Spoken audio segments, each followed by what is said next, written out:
बताइएगा कि आप पाकिस्तान तहरीक इंसाफ का अब भी हिस्सा हैं या नहीं हैं। दूसरी तरफ देखा जाए तो पाकिस्तान की मौजूदा जो तहरीक इंसाफ की क़यादत है वो बड़ी गम और गुस्से का इजहार कर रही है आपके ऊपर। इसकी बुनियादी वजह क्या है? देखिए नसरा साहब, ये जो अभी लोग हैं, सच्ची बात है, इनको हम तो इतना जानते नहीं है। ये कौन है? मसलन ये जो हामिद खान, रऊफ हसन, सलमान राजा और ये गौहर साहब हो गए, ये कोई पीटीआई में तो नहीं थे ना ही हम इन्हें इतना जानते थे इस तरह से। मतलब एज ए लॉयर उनका है, लेकिन इससे ज्यादा तो नहीं हम उनको जानते।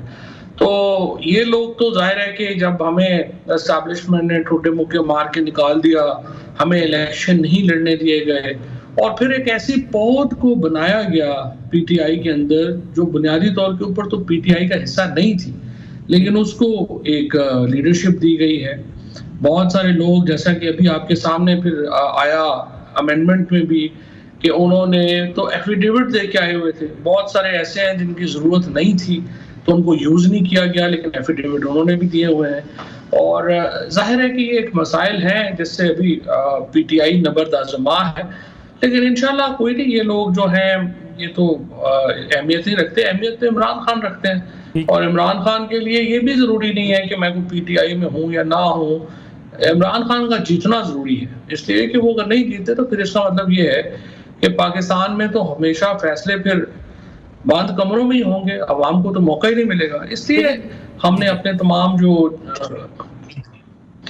अपनी जो पॉलिटिक्स है या जो सारा हमारे बेनिफिट्स मिल सकते थे, हम भी जाके हुक्मरान लीग का हिस्सा बन जाते, हम फॉर्म 45 पे जीत जाते जो मेरे हल्के की पोजीशन थी, और वजीर भी बन जाते। लेकिन देखिए फिर ये इस तरह से तो पाकिस्तान के अंदर कोई भी जो चांस है अवाम की हकमियत का वो मुकम्मल ख़त्म हो जाता। लिहाजा ज़रूरी है कि इमरान खान जीते।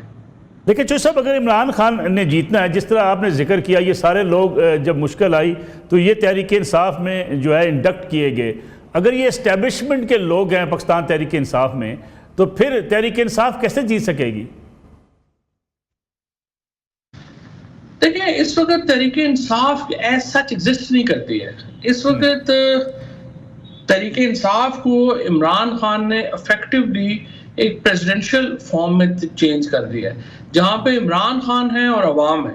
दरमियान में तो आपने देखा कि सिर्फ एक हफ्ता जब इमरान खान इनकम्युनिकेटो हुए हैं तो यूं लगा कि पार्टी ही खत्म हो गई है। तो वो तो एग्जिस्ट नहीं करती, किसी को पता ही नहीं होता कि वो डिसीजन ले सकते हैं या नहीं ले सकते।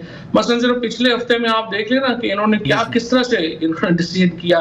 पहले इन्होंने फलस्तीन के ऊपर जो कॉन्फ्रेंस थी, कहा कि हम नहीं जा रहे क्योंकि हम बाइकआउट कर रहे हैं। अगले दिन जाके कॉन्स्टिट्यूशनल अमेंडमेंट्स की कमेटी में बैठ गए, फिर कहा कि हम ये मसौदा जो है ये बड़ा अच्छा है जो मौलाना फजलुर रहमान ने दिया है। अगले दिन कहा कि नहीं, हमें तो ये पसंद नहीं है, हम चीफ जस्टिस की सिलेक्शन कमेटी में नहीं बैठेंगे। फिर जाके कह रहे हैं कि हमारे जो एमएलएज हैं उनको उठाया गया, कोरिजन की गई, उनके ऊपर जुल्म और ज्यादतियां की गई, और अगले दिन कहा कि नहीं, असल में तो ये सारे खुद ही गद्दार थे।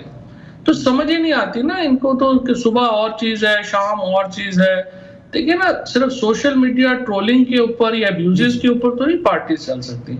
आपको एक फंडामेंटल पॉलिसी चाहिए होती है, एक फंडामेंटल आपकी हिकमत अमली होनी चाहिए। आज इमरान खान को 450 दिन हो गए हैं जेल में, और आपने देखा कि जब वो फैसल मिले हैं तो उन्होंने, इमरान खान ने बताया कि वो किस कदर बुरे हालात में थे, और ये लोग जो मिल के आए बजाय इसके कि इमरान खान की को सहूलतें पहुंचाने के लिए या उनकी जो जेल मैनुअल के मुताबिक उनका जो हक है वो दिलाने के लिए पिटीशन करते, ये अपनी तरमीम खेल रहे थे। तो जाहिर है कि ये चीज़ तो नाकाबिले कबूल है। तो सब साबिक़ खातून अव्वल बुशरा बीबी रिहा हो चुकी हैं, वो कोई किरदार अदा कर सकती हैं इस वक्त पार्टी के अंदर? बिल्कुल बड़ा अहम किरदार अदा कर सकती हैं। बुशरा बीबी हो, अलीमा खान हो, देखे ना ये ब्लड रिलेशंस हैं, और मेरा अपना तजुर्बा भी यही है कि अल्टीमेटली तो फिर ब्लड रिलेशंस ही आपके साथ रहते हैं। मैं तकरीबन 6 महीने कैद रहा हूँ, और उससे पहले भी मैं 3 दफ़ा गिरफ्तार हुआ। तो सिर्फ अपने खड़े होते हैं फिर, और उस वक्त जो है ये इमरान खान को बाहर लाने का जो इंटरेस्ट है, जो बुशरा बीबी का होगा या अलीमा बीबी का होगा, वो जाहिर है कि ये जो अजनबी लोग हैं देखिए आधों को तो इमरान खान जानते ही नहीं है कि कौन लोग हैं, और जो उनको जानते भी हैं उनको बड़ा फॉर्मली सा जानते हैं। सो इनका तो जाहिर है वो इंटरेस्ट नहीं है इमरान खान को बाहर लाने में। लेकिन क्या आपको लगता है बुशरा बीबी और अलीबा खान साहबा, ये दोनों कहा जाता है कि ग्रुप्स अलग हैं इनके, ये इकट्ठे होके किसी एक काज पे पाकिस्तान तहरीक इंसाफ के लिए, इमरान खान के लिए जद्दोजहद कर सकते हैं? देखिए ये हर फैमिली में छोटी मोटी चीजें चलती रहती हैं, लेकिन इमरान खान की जात के ऊपर तो उनका कोई इख्तलाफ नहीं है ना। इमरान खान की जात के ऊपर तो दोनों जो हैं वो जो लड़ सकेंगी, जिस हद तक लड़ सकेंगी, जिस हद तक जा सकेंगी वो जाएंगी। सो ये कहना कि इख्तलाफ है या नहीं इख्तलाफ, इसकी बहस ही नहीं है इस मामले में। वो तो इमरान खान के लिए तो दोनों जो हैं वो, एक उनकी बेगम है, एक बहन है, वो तो जिस हद तक जा सकेंगी वो जाएंगी। जो सब आपको याद होगा जब पाकिस्तान तहरीक इंसाफ के टिकट्स दिए जा रहे थे, उस वक्त भी ये कहा जा रहा था कि वकला को आगे लाएंगे, वकला खड़े होंगे, वकला इलेक्शन में मुआवनत करेंगे, फिर इमरान खान साहब अगर जेल में हैं तो उनकी रिहाई के लिए किरदार अदा करेंगे। इस वक्त नज़र ही आता है कि तहरीक इंसाफ की पूरी लीडरशिप वकला के पास है, उसके बावजूद इमरान खान साहब की रिहाई ना होना, वकला की नाकामी है, वजह क्या है? मैं तो खैर उस वक्त जेल में था और मुझे उसका ज्यादा इल्म नहीं है, लेकिन देखिए ये तो सोचना ही है, मकाना बात है ना। इमरान खान कोई अपने क्राइम्स की वजह से या मुकदमों की वजह से या जुर्मों की वजह से तो जेल में नहीं है ना, वो तो पाकिस्तान की पॉलिटिक्स की रियलिटी है, उसकी वजह से जेल में है। जब तक आपकी सुपीरियर पॉलिटिक्स नहीं होगी तो आप उन्हें जेल से अदालत के बल के ऊपर तो बाहर नहीं ला सकते। और सुपीरियर पॉलिटिक्स देखें हमें नजर ही नहीं आती। जब आप बात करें तो फिर आपको कह देते हैं कि जी आप तो गद्दार हैं, आप तो है नहीं।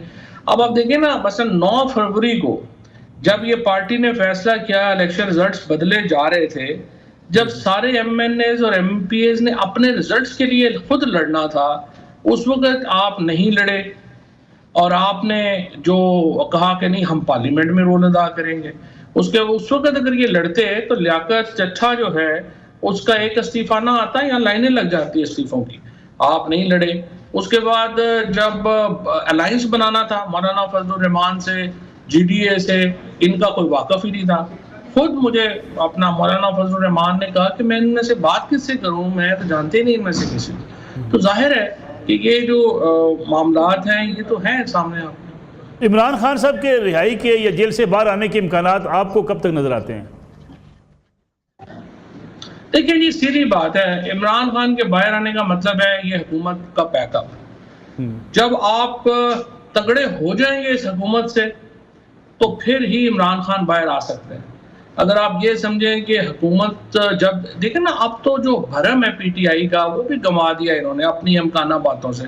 सुबह कॉल दे देंगे कि जी फलानी जगह आ जाएं, शाम को कहेंगे नहीं फलानी जगह छोड़ दें, फलानी जगह आ जाएं। इतने लोग 80% पाकिस्तान इस वक्त इमरान खान के साथ खड़ा है, पूरा केपी जो है वो इमरान खान के साथ खड़ा है, और सिर्फ लीडरशिप की बचगाना हरकतों से आप कोई मौसर एहतजाज जो है वो नहीं कर पाए। और जाहिर है कि इमरान खान ने ये लोग चूज किए हैं, ये नहीं कह रहा मैं कि ये इसमें जो है वो सिर्फ ये उन लोगों का है, लेकिन इनकी कैपेसिटी नहीं है, ये नहीं कर सकेंगे। एंड माई फियर इज कि अगर इमरान खान ने अपनी पॉलिसी चेंज ना की और हमने पॉलिटिकल लोगों को आगे ना लेके आए तो ये जो हमारे मिजरी के दिन है पीटीआई के और इमरान खान के, ये लंबे भी होंगे। जो सब अभी एक बार फिर सियासी कमेटी ने एहतजाज की कॉल दे दी है, दूसरी तरफ अली मीन गंडापुर साहब हैं, उनकी तरफ से भी बाज़ औक़ात ये फैसले किए जाते हैं कि मैं रिहा करवा लूँगा, इस्लामाबाद घेराव करेंगे, लेकिन कहीं ना कहीं वो भी कंप्रोमाइज़ नज़र आते हैं। उनकी सियासत पे आप क्या कहेंगे? देखिए जी पॉलिटिकल कमेटी ने आज देखे ना, कोयटा कह रहे हैं कि जी हम अपना एहतजाज करेंगे कराची में और कोयटा में और पेशावर में। अब आप मुझे बताइए कि कोई भी सेन आदमी अगर आप देखेंगे इसका क्या हुकूमत के ऊपर असर है, आपकी बड़ी स्टोरी क्या है, आप ये एहतजाज करना क्यों चाह रहे हैं? तो फिर आप एक बार्सिलोना में, जिबूती में और साउथ अफ्रीका में किसी जगह पे एहतजाज कर लें, अगर आपने ऐसी एहतजाज ही करना है तो देखिए ना, पहले आप एक बड़ी स्टोरी बनाते हैं, फिर उस स्टोरी की तरफ बढ़ने के लिए आप अपनी स्ट्रेटजी बनाते हैं। अभी तो मुझे तो समझ ही नहीं आ रही कि इनकी स्ट्रेटजी क्या है। ये तो इन्होंने देखे ना, अब तो बड़ा अनफॉर्चुनेट है, जो पार्लिमानी पार्टी है कम अज़ कम मैं अराउंड को 11 के करीब MNAs जो हैं वो मुझे मिले हैं इस हफ्ते, और वो बड़े डिस्ग्रंटल्ड हैं लीडरशिप के साथ। इसके साथ मुझे जो PTI के पुराने वर्कर्स हैं वो मिलते हैं, वो कहते हैं कि कौन लोग हैं, ये तो तमाशा बना दिया इन्होंने, हम तो इन्हें जानते नहीं है कौन है कौन नहीं है। सो आई थिंक PTI की जो लीडरशिप का है, अब आप देखिए ना कौन सी पार्टी, मतलब साहब आप इतने सालों से पॉलिटिक्स कवर कर रहे हैं, शायद ही पाकिस्तान में इतने तजर्बे के लोग कम होंगे आपके लेवल के। मुझे आप बताइए कौन सेक्रेटरी इंफॉर्मेशन होता है जो 7.5-8 लाख रुपया तनख्वाह ले रहा हो पार्टी से? हमने तो नहीं सुना अपनी जिंदगी में। तो ये तो अजीबोगरीब इकोनॉमीज क्रिएट हो गई हैं, और उन इकोनॉमीज के ऊपर जो है वो मामला चल रहा है। तो सब सोशल मीडिया पे के हवाले से आपका एक स्टेटमेंट भी आई जिसकी अगरचे आपने तरदीद भी की है कि उसको गलत रंग दिया गया, जिसमें कहा गया कि सोशल मीडिया को कुछ पता नहीं, कोई जर्मनी बैठा है, कोई लंदन, एक आदमी 30 अकाउंट चला रहा है। आज जिन हालात में हम हैं सोशल मीडिया के वजह से हैं, इन्हें पाकिस्तान का कुछ पता नहीं, साफ़ियों को गालियाँ देकर ये सो जाते हैं। सोशल मीडिया नुकसानदेह साबित हुआ है PTI के लिए, आप समझते हैं? नहीं, ये बात नहीं है। आपको याद होगा जब 2018 में मैंने ही एज इंफॉर्मेशन मिनिस्टर सबसे पहले ये बात कही थी कि मुस्तकबिल जो है वो सोशल मीडिया का है और इंटरनेट बेस्ड जर्नलिज्म का है, और जो आप ये जो हालात अब हमारे सामने हैं रूटीन के, ये बदल जाएंगे। और उसके बाद आपको याद है कि मीडिया में तो मेरे खिलाफ बड़ी बातें हुई थी ये। तो देखिए सोशल मीडिया की इंपॉर्टेंस और अहमियत से तो कोई इनकार नहीं कर सकता।